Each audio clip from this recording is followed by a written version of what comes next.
So in spite of all these problems, this distance vector routing algorithm was actually implemented as a standard, and the standard is the Routing Information Protocol standard.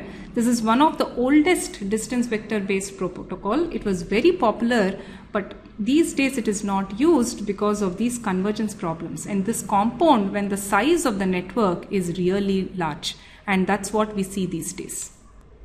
So here are a few features of this RIP protocol. The routing message exchange happens via UDP transport protocol. So this is running as an application layer process where the port 520 is reserved for this particular application. Notice it is creating forwarding tables for the purpose of routing, but it is doing this as an application process. So as part of this protocol, these updates are sent periodically every 30 seconds. This protocol also supports multiple address families, by which I mean not just IP, it can support other address families as well. It does a hop count, thereby the cost of a link is 1. It basically tries to find the minimal hop count. And as part of this protocol, to speed up convergence, the 16 is set as the value corresponding to infinity. This is how it counters the count to infinity problem. Apart from this, this also supports split horizon and the hold down timer. As you can see, since you are using 16 to represent infinity, RIP can run only over very small networks where the maximum hop count is under 50. So here is the RIP packet format. RIP has other versions, but we will focus on version 1. Now is also a good time to put theory into practice. So far in the description of the algorithm, we have been dealing with routers. In fact, the state that is maintained at a given router itself is something of this, where you are specifying that to reach router R1, it's a cost of C1, and to go there, you need to go via next hop 1, which is another router. But when we talked about forwarding and addressing, the information that is maintained as part of the forwarding table is basically an IP prefix and the next hop that leads to this particular IP prefix. So this is related to the address portion, and this is related to the next hop router. So how does one relate with this routing table information with the forwarding table information? Well, it's not very complicated. Typically what happens is a given router serves different networks corresponding to different IP prefixes.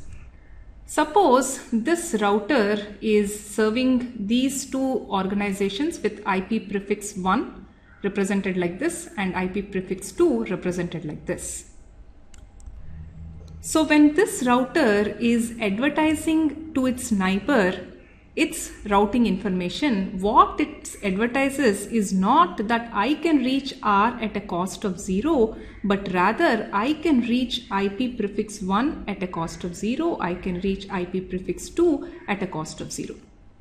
Now this router could have heard from its neighbor R1, which is directly connected to IP prefix 3, in which case this router can also advertise that I can reach IP prefix 3 at a cost of 1 because it goes to router R1 at a cost of 1. So this is the information that is actually exchanged with the other neighboring routers. But this next hop information that you maintain will be that of the router from which you could reach this particular prefix. So this is captured in the RIP packet format itself, where you are not advertising the router, your neighboring router information, rather the IP prefixes. So let's look at the fields one by one. So the first field is a command field. This could be a request or a reply. So often a router could request its neighbor's routing table information, in which case it sends a request and the neighbor will reply to that request with a reply RIP packet. The periodic as well as triggered updates are basically replies that do not have a prior request. Like we have seen in IP versions, RIP also has different versions. So there is a field that captures which version of RIP we are following.